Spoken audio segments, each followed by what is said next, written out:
آج فاطمہ کافی عرصے بعد اس سے ملاقات ہوئی تھی۔ وہ بہت حسرت اور رشک بھری آنکھوں سے قرۃ العین کی طرف دیکھ رہی تھی۔ قرۃ العین ایک معمولی صورت کی لڑکی تھی، مگر کوئی خاص کشش تھی اس کے چہرے پر، اس کی آنکھوں کے حلقوں میں، جو اسے باقیوں سے ممتاز کرتی تھی۔ کتنی ہی دیر فاطمہ قرۃ العین کی باتیں ایسے ہی ساکت ہو کر سنتی رہی۔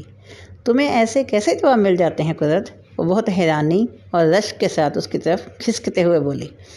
فاطمہ، جب انسان اللہ کی طرف دل میں ہدایت کی تڑپ لے کر آتا ہے، اس کی کتاب کو تھام لیتا ہے، اس کی ایک ایک بات پر سچا یقین کر کے اطاعت کرتا جاتا ہے، پھر اس کی زندگی میں ایسے ہی معجزات روز رونما ہوتے ہیں۔ پھر وہ عرش پر مستوی رب اپنی آیات کے ذریعے اپنے اس بندے کو تسلیاں دیتے ہیں، سکھاتے ہیں، سمجھاتے ہیں، سنبھالتے ہیں۔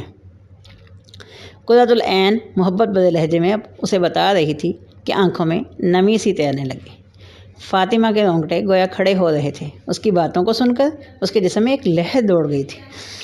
ایک پل کے لیے اسے ایسا لگا جیسے قرۃ العین کی آنکھوں کے گرد جو حلقے تھے وہ اس کی اور اس کے رب کی محبت کی علامت تھے۔ ہاں، وہ بھی تو کبھی کسی انسان کی محبت میں ایسے ہی اپنی آنکھیں کالی کرتی رہی تھی، مگر اب ٹھوکر لگنے کے بعد اسے احساس ہوا تھا کہ دنیا کا ہر رشتہ فانی ہے، خصوصاً حرام تعلقات، جو انسان کے اندر کے سکون کو برباد کر دیتے ہیں، اسے اپنے آپ سے اور اپنے رب سے دور کر دیتے ہیں۔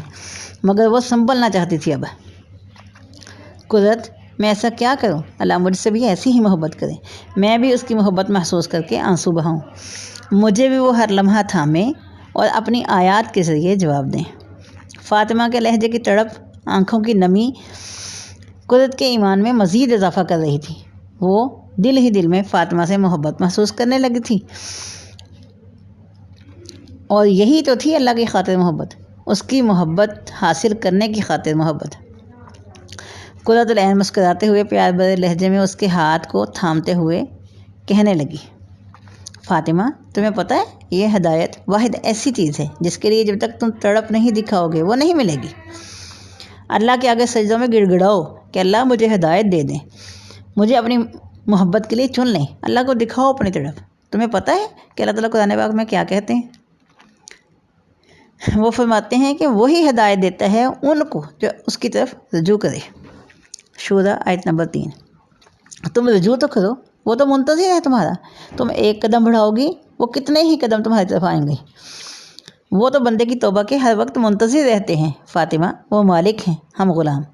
کیا دنیا کا کوئی مالک اپنے غلام سے اتنی محبت کر سکتا ہے جبکہ اس کا غلام مالک کا دیا پھر کھانے کے بعد اسی سے دھوکہ کرے؟ یہ ہمارا رب ہے فاطمہ، وہ ہم جیسے بے وفا غلاموں کا بھی منتظر رہتا ہے، مگر قدم تمہیں ہی بڑھانا ہوگا۔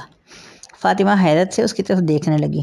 اس نے واقعی کبھی یہ نہیں سوچا تھا کہ اللہ تعالیٰ، وہ تو اس کی غلام تھی جس کے احسانات پر وہ جی رہی تھی، وہ بدلے میں وہ کیا کر رہی تھی؟ نمازیں کیسی تھیں اس کی؟ کبھی دل کیا تو پڑھ لی، کبھی نہ کیا تو چھوڑ دی۔ سب سے ہلکا اس نے نماز ہی کو لیا تھا۔ نماز چھوڑنا تو اس کے لیے بہت آسان تھا۔ بازار جانا ہو، کسی شادی پر جانا ہو، کسی کے گھر جانا ہو، تھوڑی سی تھکاوٹ ہو، موڈ خراب ہو، یا پسندیدہ ڈرامے کی قسط آ رہی ہو، سب سے پہلے نماز ہی تو چھوڑنے کا خیال آتا تھا۔ آج اسے احساس ہو رہا تھا کہ کیوں ان سب حالات میں وہ کھانا پینا، سونا یا اچھے کپڑے پہننا تو نہیں چھوڑتی تھی۔ کیا واقعی اس کے نزدیک اس کے مالک کا یہی مقام تھا؟ سب سے کم، پھر اگر پڑھتی بھی تو بس 2-4 ٹکریں مارتی تھی۔ کبھی سوچا ہی نہیں تھا کہ اللہ تعالیٰ کے سامنے کھڑی ہو کر وہ پڑھ کیا رہی ہے۔ شرمندگی سے اس کا دل ڈوبتا جا رہا تھا۔